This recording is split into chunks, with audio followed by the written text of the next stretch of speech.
Ito yung sunod. Nako, Diyos mio Marimar, mga kababayan. Ano yung sunod, Kent? Dito tayo, kay PBBM pa rin. Mga kababayan, ito yung patunay, mga kababayan, na talagang fake news, itong mga DDS. Apat na nasawi matapos araruhin ng isang cargo truck ang gymnasium sa Barangay Marilog, Davao City nitong Sabado ng umaga. Ayon sa Davao City Police, pumutok ang gulong ng 10-wheelers. Buti wala si Sarah dyan na nangampanya ng maaga. Di sana masagasaan siya. So ito yung sunod mga kababayan, na sabi ni Bugris, si PBBM daw ay nasa West Wing, no? Sa kabila na area ng St. Luke's, kasi di ba may South Wing, may West Wing, may North Wing, may Back Wing, may Mangkip Wing, di ba? May mga ganon. Mga kababayan, ang sabi ni Bugris, PBBM nasa West Wing ng St. Luke's. Ayan na, mga kababayan. Basahin natin itong ito. Punta kayo sa West Wing. St. Luke's. West Wing. Go. Verify. Ayoko sana magsalita kasi naawa ko sa doctor. Ayaw daw niya magsalita, naawa sa Naawa doktor. ko, sorry lang na tabilan sa aking bibig. I was not supposed to say it, actually. Rar. Punta kayo sa West Wing. St. Luke's. Go. Verify. Ayoko sana magsalita kasi naawa ko sa doctor. Dinala po si Pangulong Bongbong Marcos sa isang ospital sa Quezon City kagabi. Yan ay matapos umanong makaranas ng discomfort ang Pangulo. At mula sa Malacanang, nandyan po si Maricel Halili Mase. Kamusta na daw ang Pangulo? Ano bang nangyari sa kanya? Ng kondisyon itong si BBM. Galing po ito sa St. Luke's Medical Center. Okay? Hindi ko lang kabagitin sa inyo saan ko nakuha ito, pero ito po ay pinicturan na ano tawag dito? Ito na yung findings ng kanyang CT scan. Or abdomen CT scan po ito. Okay? So nakalagay po dito, kung isusum natin para makita natin lahat. Okay? Isusum natin lahat. Ayan. Patient's name, last, first, middle name. Ayan. Marcos Ferdinand. Ayan. Marcos Ferdinand Jr. Romualdez. Okay? Ayan yung PIN number, nakita nyo, birth date, September 13, 1957. Ang age is 68. Ayan. Male. Ayan. Ito po ay requesting physician Gomez Abates, Juliet Elevator. Basta, yan pinakita ko na yan lahat. Impression, ito ba yung impression? Severe sigmoid diverticulitis with perforation and extensive mesenteric phlegmon indicating clinical deterioration. Punta kayo sa West Wing. St. Luke's. Go. Verify. Ayoko sana magsalita kasi naawa ko sa doctor. Naawa ko, sorry lang na tabilan sa aking bibig. I was not supposed to say it, actually. Rar. Sabi nila mga kababayan, nasa West Wing, 3rd floor, St. Luke's. Mga kababayan, sa masamang balita, nung i-search ko po ang West Wing, 3rd floor, room 304 sa St. Luke's, ang ward po dyan sa 3rd floor ay pediatric ward. Ngayon mga kababayan, napatanong ako sa kaisipan ko, kung pediatric ward, ang 3rd floor, West Wing ng St. Luke's, ano ginawa ni PBBM doon? Grade 1 ba si PBBM? Grade 2? Grade 3? Elementary? Pediatric ward. 3rd floor, West Wing ng St. Luke's. Pangbata po yun. ang lugar na yun. Bakit si PBBM doon mo ilagay sa pambata na ward? Ah? Anong akala ninyo kay PBBM? Ah? Buntes, nagpa-prenatal? Nagpa-ultrasound? Ah? Pediatric? Third floor? Ano ang gagawin niya doon sa mga bata man yun doon, ay? Di ba? Grabe kayo mga fake news, kayo mga animal kayo. Ang bata yun. At pwede naman nating sabihin na si PBBM dadalhin sa pediatric ward kung babae siya, malay natin nagbuntis siya, o di kaya may bitbit siyang anak na maliit. Di ba? So paano mangyari yung nadadalhin ka sa third floor ng west wing ng pediatric ward? Ito i-search natin mga kababayan. West Wing. St. Luke's. Ayan. Third floor. Para makita natin mga kababayan. Ayan. Ito na, mga kababayan.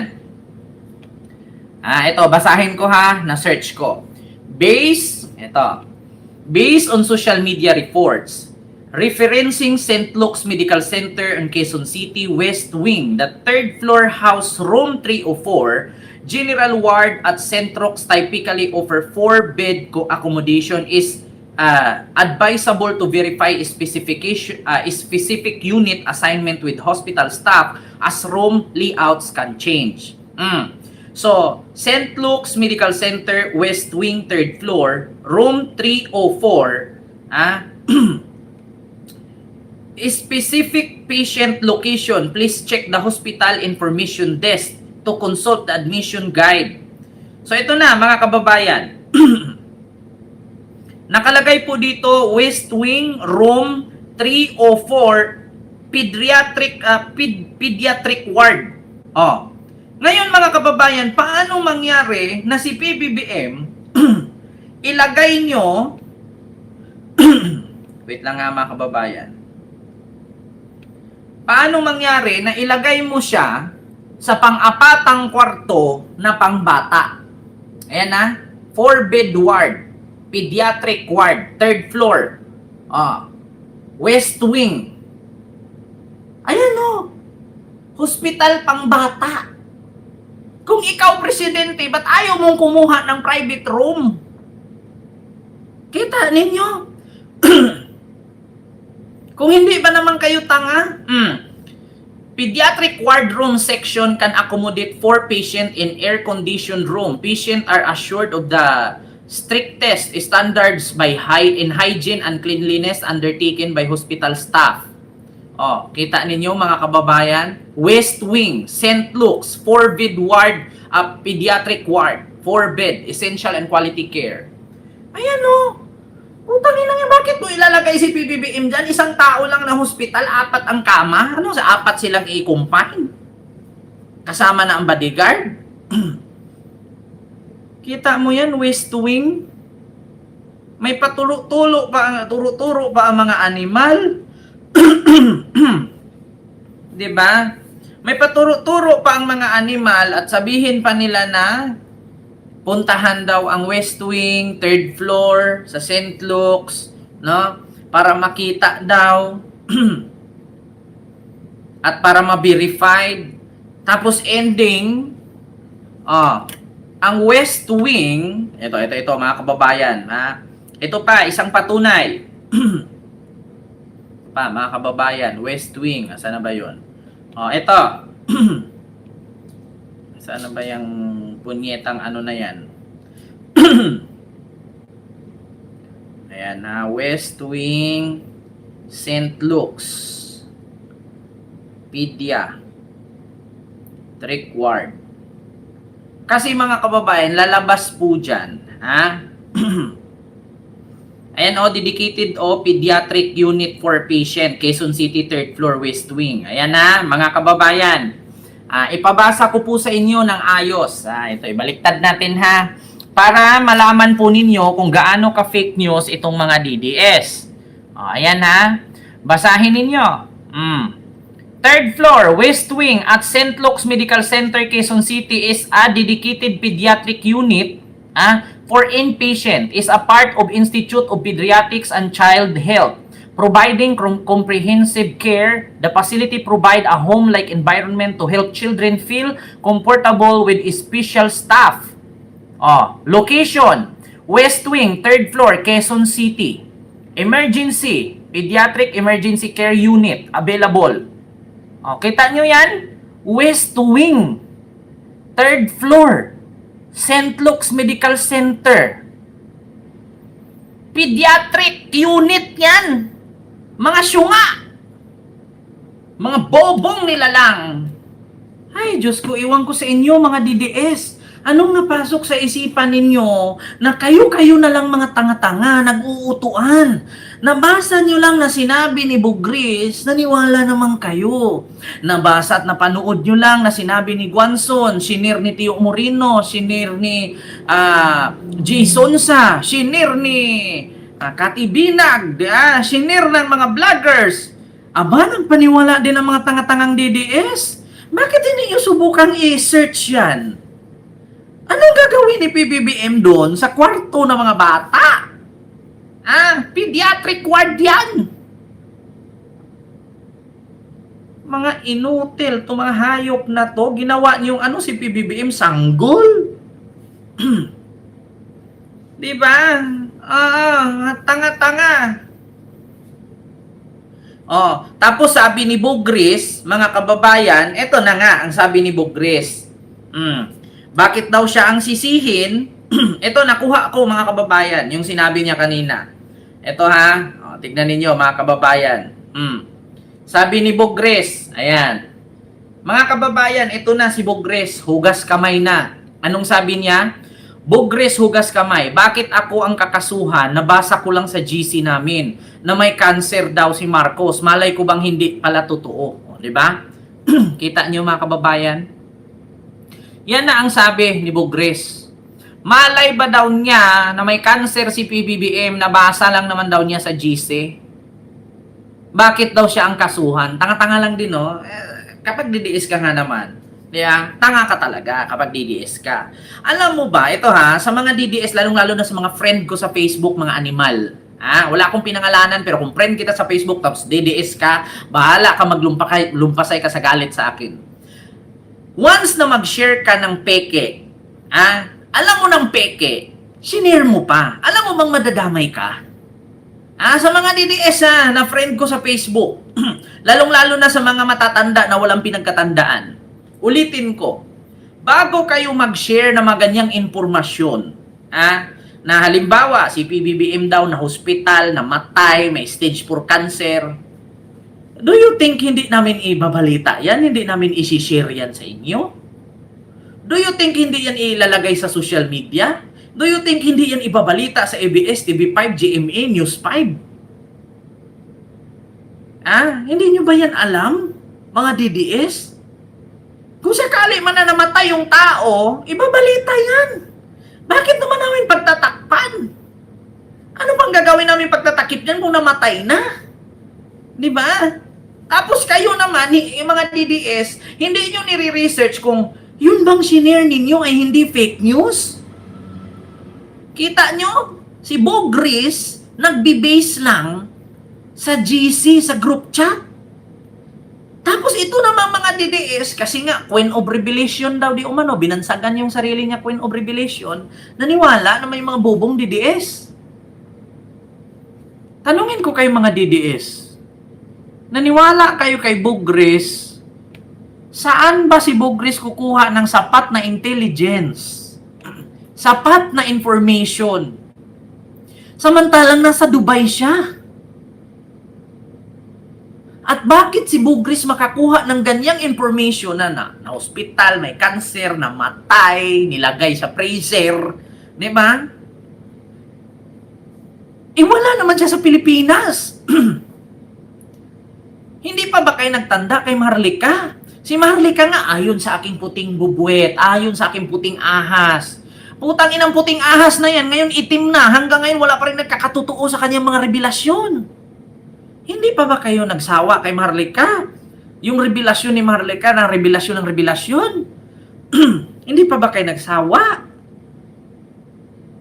Ito ha, i-compare ko yung sarili ko at kay Maharlika, mas paniwalaan nyo ako kaysa kay Maharlika. Kasi bakit? Ang dami ko nang ni-reveal dito, nagkatotoo. Kay Maharlika, ni isang reveal, walang nakulong. Lagi niyang sinasabi, si Lisa daw, smuggler, si Lisa daw, kidnapper. Ba't wala namang binalitang kinidnap? Wala namang binalitang smuggling. Asan yung kidnapping sa Turkey daw? Saan yung Turkey na yan? Wala namang nagkatotoo sa mga sinasabi. Tapos si ganito daw, si ganon, ayon sa kanyang puting ahas. Ang nangyari sa puting ahas? Kung i-compare mo si Maharlika at si Peebles, paniwalaan nyo si Peebles kay lahat ng sinabi ni Peebles nagkatotoo. Kung i-compare mo ako at si Bugres, paniwalaan nyo ako. Kasi bakit? Si Bugres nasa listahan nakakasuhan ng PCO, ng Malacanang. Sabihin niyo sa akin, hindi totoo yan. Sabihin niyo sa akin, hindi totoo yan. Diba? Kayong mga DDS kayo, mga iho di puta kayo. Yeah? Kakatanda nyo na. Ang dami kong kaibigang DDS dyan sa Facebook. No? Ang bububo nyo. Meron pa akong nabasa, di ba? Naalala nyo noon, nasabi ko, kapag makauwi si Digong, katapusan this year, magilit ako sa leg. Yung mga friend ko sa Facebook, hindi ko na pangalanan, ando, nag-comment, abangan namin yan, Kent, ha? Ano pa naman kami? Hangang-hanga pa naman kami sa'yo, pero kaso lang bobo ka eh. Ako pa yung naging bobo. Ako pa yung naging tanga, na hinahamon ko sila na kung makauwi si Digong, magilit ako sa leg. Anyari? Ilang linggo na? Ilang buwan na? Ay, 1 taon na upo. Diyos mio. 1 taon na po lumipas. Wala pong Duterteng umuwi. Yung mga kaibigan kong DDS dyan sa Facebook, ako po'y nanawagan sa inyo, i-unfriend nyo ako, mga animal kayo. Ayaw ko magkaroon ng friend sa Facebook na mga matatanda ng bobo pa rin. I-unfriend nyo na ako right now, right here, anytime, anywhere. Ako'y nananawagan sa mga friend ko sa Facebook na mga DDS na mga matatanda, putang ina nyo, i-unfriend nyo ako. Ayaw ko magkaroon ng friend na mga bobo, ang tatanda nyo na mga animal kayo. Ako pa'y sinabihan, hangang-hanga daw sila sa akin, kaso lang bobo daw ako, putang ina nyo, kung ako yung bobo, ba't hindi nakauwi yung puunin nyo? Mga putang ina nyo, tatanda nyo na, huwag kayo magpakita sa akin, ha? Pag gagantsilyuhin ko yung mga buhok ninyo hanggang anit, diba? Mga animal tong mga matatanda na hayop na to, ang tatanda nyo na, diba? Ang tatanda nyo na, mga dipuga. Tapos ngayon magpapaniwala kay Bugres, West Wing, St. Luke's, 3rd floor, pediatric ward. Bakit doon si PBBM ilagay? Animal kayo, tapos ngayon biglang aminin ni Bugres na, bakit ako ang kakasuhan? Inabasa ko lang naman sa group chat yan. Potang ina. Malay ko ba na may cancer o wala yan si Marcos? Di ba? Kita ninyo, mga dipoga, kayo mga DDS, kayo hayop kayo. Di ba? Ay, Diyos ko.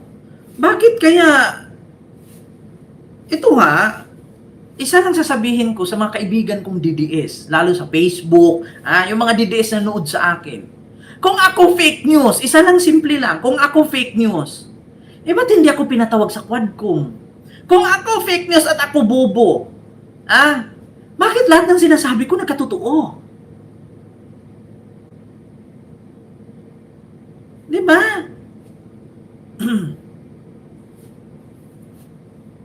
Ganun lang kasimple. Kung fake news si Kent Garcia, bakit yung patawag-patawag sa Quadcom, hindi ako sinali? Di ba? Mga inutil to mga DDS na to. Hanggang ngayon ba naman, naniwala kayo kay Bugres sa mga sinasabi niya, samantalang ano ang pinagkukwa ang source ni Bugres Natotoo ang mga sinasabi niya, sa GC lang naman ang galing. Yeah? Ay, Diyos ko po. Dipogang, lintiang, inutil, hampas lupa, mga pangit na lahi ninyo, mga hayop kayo. Kaya ito masasabi ko sa inyo mga DDS, no? Kaya hindi kayo mayaman, mga hayop kayo eh. Kaya nga hindi umuunlad yung buhay ninyo eh. Kaya hanggang ngayon bobo pa rin kayo. Kasi bakit? Baguhin nyo yung pananaw ninyo sa sarili ninyo. Yung mga oras, panahon at araw na natitingga, bigyan ninyong halaga. Una, kung malawak ang kalupaan mo dyan sa probinsya at pwede ka namang magtanim ng gulay, instead na i-chismis mo or ihabang nakinig ka sa chismis, kahit bobo ka, naniwala ka kay Sara at sa mga Duterte, itusok mo isang puno ng kamuting kahoy. Huwag mong baliktarin para tumubo. Alam kong bobo ka. Pag nagtanim ng kamuting kahoy, huwag baliktarin para tumubo. Kahit bobo ka, turuan pa rin kita. Kada kinig mo sa mga sinasabi ng mga DDS, tusok ka isang puno. Tapos bilang ka 3 dangkal, tusok ka ulit isang puno. Imposible maghapon hindi ka makatusok ng 50 kapuno ng kamuting kahoy. Tapos yung 50 kapuno na yan, umabot ng 3 buwan, mahaharbis mo yan. Di ba hindi sayang ang araw mo sa kakapanood mo ng chismis na puro fake news? May halaga kahit bobo ka. Kaya hindi umuunlad ang buhay. Tapos kapag ka nagmahal ang langis, sabihin, kasalanan to ni Marcos. Nagreklamo ka, mahal ang langis, wala ka naman sasakyan. Tangina mo ka. Diba? Kapag nagmahal ang bilihin, kasalanan to ni Marcos. Bakit? Si Marcos ba ang kumakain ng mga pinambili mo? Diba? Mga inutil itong mga animal na DDS. Para magkaroon ng halaga yung araw, oras, minuto, linggo, taon at buwan. Bigyan nyo ng halaga. Magtanim ka ng kamuting kahoy, talbos ng kamote, itusok mo dyan, puno ng malunggay, putang ina mo. Kumuha ka ng buto ng, yung mais, laglag mo dyan sa, bakuran ninyo. Magtusok ka dyan isang puno ng bakal. Malay natin, magkadahon yung bakal. Diba? Kita nyo yung mga DDS? Kaya pag dumating ang panahon na magmahal ang gulay, may maharbis ka sarili mong tanim, tangina mo, hindi mo sisihin ang gobyerno. Pag nagmahal ang tubig at kuryente, putang ina mo, kung may pera ka, mag-ipon ka, bumili ka ng solar. Mga animal kayo. Yan ang resulta sa kakapakinig ninyo sa mga vlogger, sa mga fake news. Diba? Diyos me, yung marimar. Hindi ba itinuro ni Sara sa inyo yan? Instead na makinig kayo sa katangahan niya, na mag-speech siya at mag-press con. Habang nanonood ka, be kind. Be helpful. Huwag manira sa kapwa. Be kind. Yung pakakakinig mo pa ulit-ulit kay Sara, itusok mo yung puno ng kamuting kahoy, wag baliktarin, yung ugat pa ilalim, yung dahon pataas. Di ba, Ma'am Susan Vergara? Ilang buwan, tumutubo, makakaharbis ka na.